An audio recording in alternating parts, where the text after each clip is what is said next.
Hey, what's going on, friends and family? My name is Skylent, and I play a lot of MMOs. So here we are with another MMO list, top 5 MMOs for the best first impressions. Basically, it's kind of vloggy, kind of a history lesson with me. So if you're new, hey, for the past almost 7 years now, I've been doing especially top 10s and first impression videos on MMOs, and some of them have impressed me more than others. So yeah, the most impressive MMOs in terms of face value.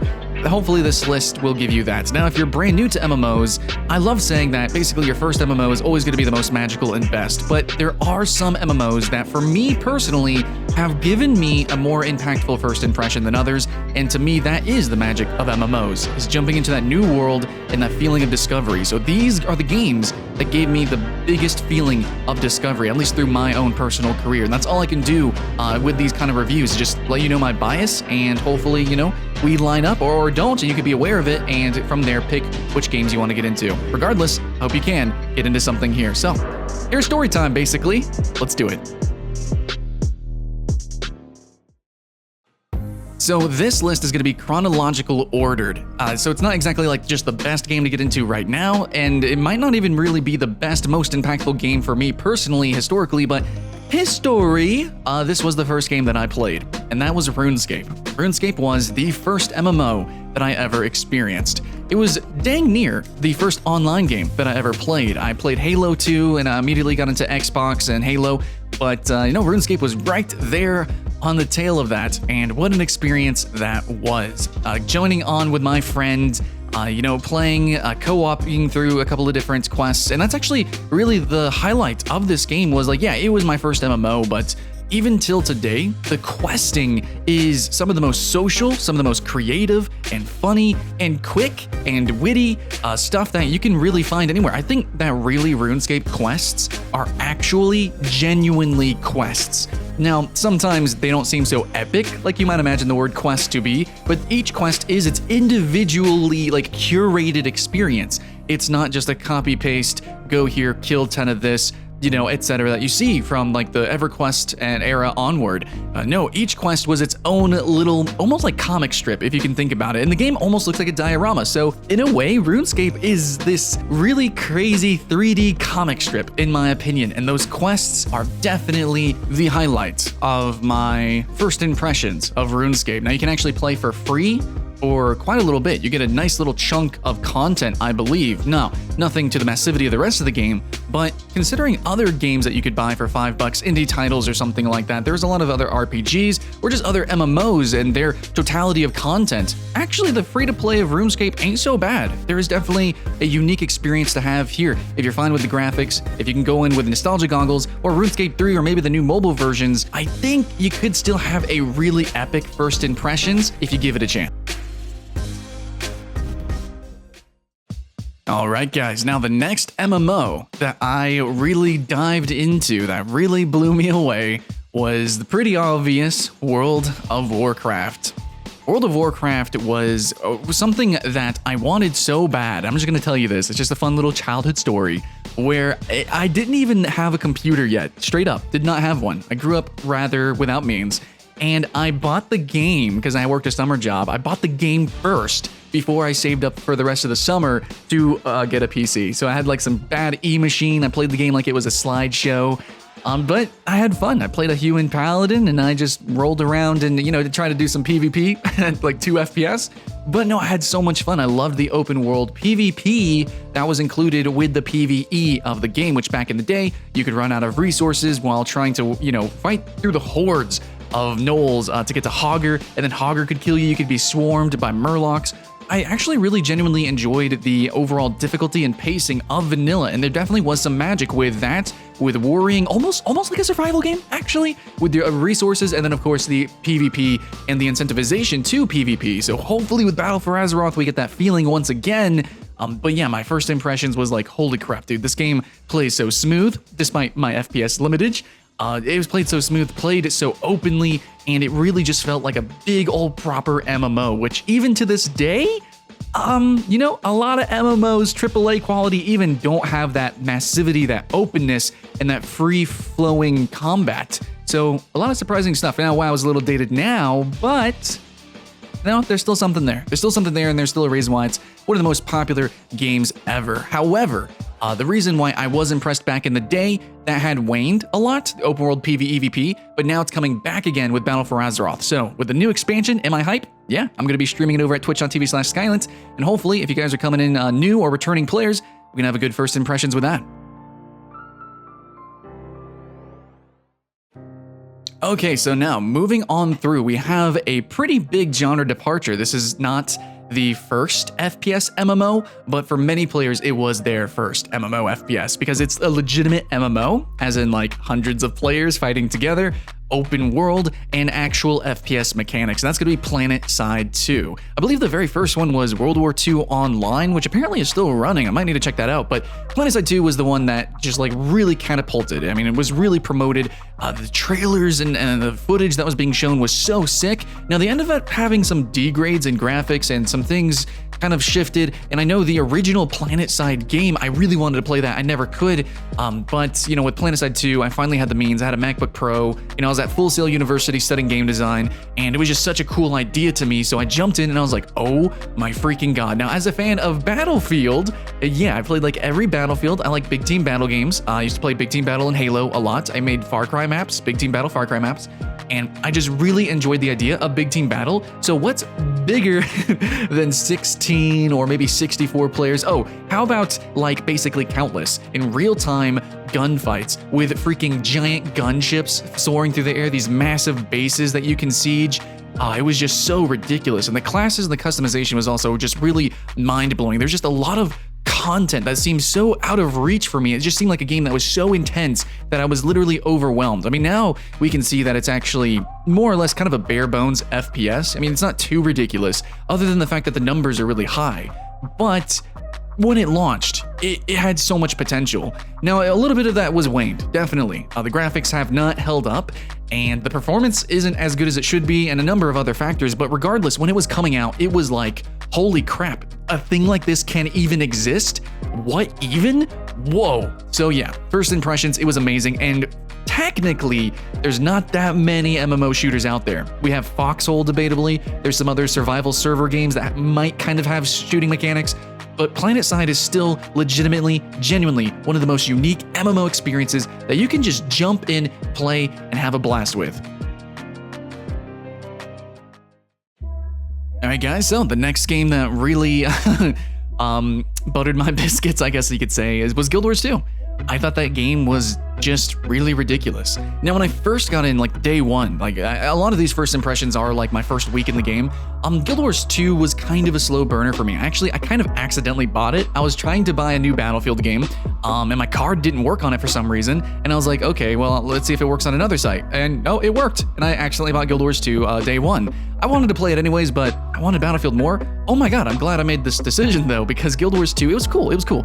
I had fun with it, but really what set everything in motion for my love for Guild Wars 2 was when they started rolling out the Season 1 of the seasonal, you know, these little events, the time-gated events, especially like the Aetherite one was so amazing. The Halloween event, I think, was one of my first ones, and I just really loved the living story and how they tie that in with these timed events, and it was just so crazy. Now, actually, technically, I think Guild Wars 2 Season 1 was probably some of the best of Guild Wars.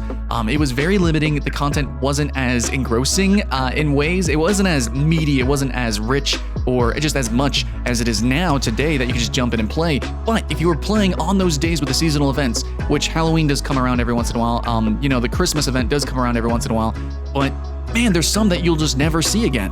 There's some that was just limited time, and that was it. And it might have came around one more time, like the Aetherite one.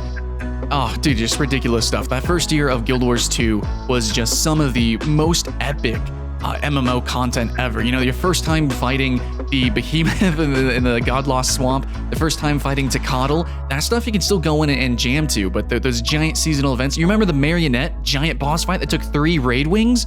I don't know, like there's some things that is definitely lost to time, and in a way that kind of makes Guild Wars 2 and this video and its place in my memory very precious and special and kind of poetic, romantic actually. All right, so before we get to our number one, I do have some honorable mentions. Now, these were games that gave me like a really cool first impression, but maybe I played them in early access and then they changed way too rapidly, way too quickly, so overall the gameplay loop was a little bit perverted. So that's going to be something like Trove. I really liked Trove, and I put it in a ton of top 10 lists that first year I played it. Oh man, dude, I had so much fun. It was such a blast to see the game develop until it started going into a very greedy direction. It started becoming very easy in a lot of ways, and it just kind of became something that you would play, kind of a guilty pleasure, like, you know, eating a lot of candy or something, you know, just a handful of chocolate in your face. That's kind of what Trove became. But before, it was actually legitimately like a platformy kind of shooter action MMO. And there was some serious like difficulty to it with finding the dungeons, exploring the dungeons. But now the procedural generation is a lot easier and a lot cheesier. And overall, the game is definitely way more money grubby, grindy. And honestly, I can't put it in top 10s anymore. And that transition happened very rapidly. But still, the first impressions and the first days of Trove when it was in beta was kind of freaking magic. The next game is going to be Albion Online. So this game is another that my first impressions was like, whoa. When I was playing in pre-alpha, it was this Ultima Online-inspired mobile game that was also going to be cross-platform with PC, and they very quickly were adding in these really mechanical, intensive, well, mechanics, very reminiscent of League of Legends. And so like the PvP was engrossing, you know, dueling in the cities was super cool. The PvE actually was really fun. I enjoyed it so much, and open world exploration really felt rewarding. Trying to go find your little nook and, you know, a little niche to kind of grind out and maybe gank and PvP, and the guilds were alive. And yeah, basically the game was in forever beta, and through the beta, the game changed so radically. You know, just like Trove, we have this thing where my first impressions sadly were a little bit crushed as they so very quickly were changing the game that betrayed the original concept, idea, and love that I had. But Albion Online now, even though it's a different game, is something that might maybe be worth getting back into. And you can still have a really crazy first impression, but like frankly, just like Trove, it just isn't as good objectively as a game, I think, in terms of creativity and in terms of the art of the game design as it was originally.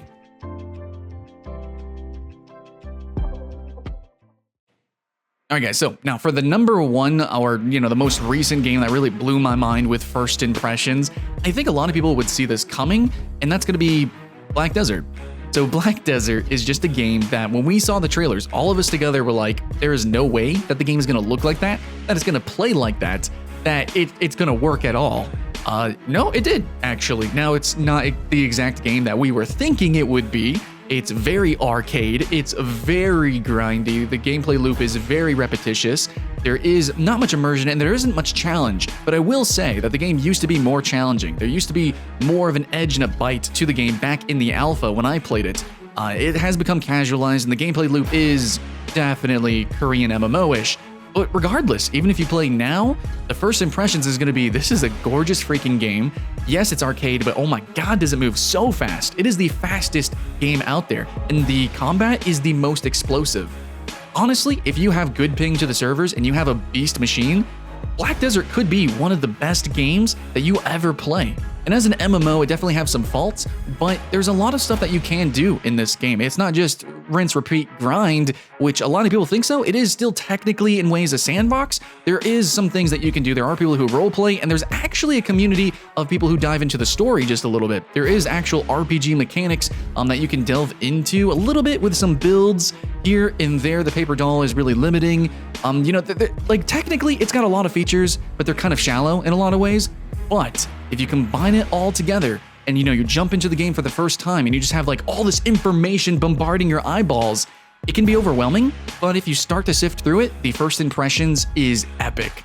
It was absolutely insane. Of course, as you play the game, you find out it's a little bit more shallow than you'd like it to be, but over time, you know, maybe it can grow on you. I don't know. There's definitely some ups and downs, but my first impressions, for me personally, as a MMO veteran going into this game, I found it pretty comfortable. I found it really fun, very interesting, and the 1v1 PvP was actually pretty cool too. I know a lot of people, like Lazy Peon, loves the guild fights, so I don't know what kind of player you are, but technically, BDO has something for a couple of different kind of players. I'm not going to say everyone, but there is a reason why it's so popular, despite how niche it really should be. is that it does try to cater to actually more than just a hardcore grinding audience, and there is just a little bit of love and attention here and there. You can just see graphically, there is definitely something there. You just might have to work for it just a little bit. So as somebody's first MMO ever, honestly, BDO could work. I think it's better for somebody's second or third MMO, but all in all, if you have patience, which is probably the case for any sandbox MMO,